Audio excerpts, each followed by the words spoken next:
Lost Luggage was released for the Atari 2600 by Apollo in 1982. It takes place in an airport, and the luggage carousel goes apeshit and spews all the suitcases all over the room, and you have to grab all the bags before they hit the walls and spill out its contents of shoes, combs, bras and panties, etc. The manual says that you're trying to retrieve your own luggage, but who the hell has this many suitcases? So I'm going to say that you're a baggage handler that's been having a really bad day. The game borrows heavily from the Kaboom formula, although instead of catching bombs, you're catching luggage, and you're trying to keep them away from the walls on the sides of the screen, not just the bottom. You can choose whether you want to control one person or two people that move in unison.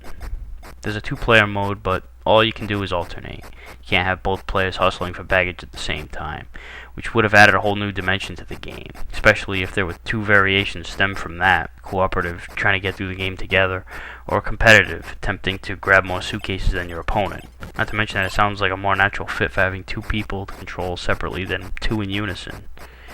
An option you can include is the terrorist suitcase, which is a black suitcase rigged with a bomb that will explode when it hits the wall.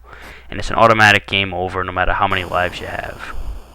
Speaking of which, you start out with 3 lives and earn more as you obtain points as the game progresses. And as the game does progress, it doesn't take long before it gets insanely difficult.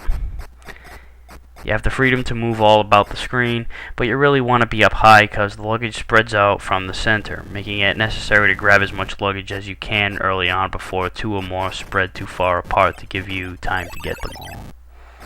That's another good reason to have a simultaneous 2-player option. Lost Luggage had some good ideas, and it's certainly playable, but it should have been tweaked a bit. The difficulty progression is way too steep, the 2-player mode should have been expanded, and there should have been a little bit more depth added to it. Punch your card 'cause you're looking to get started and you want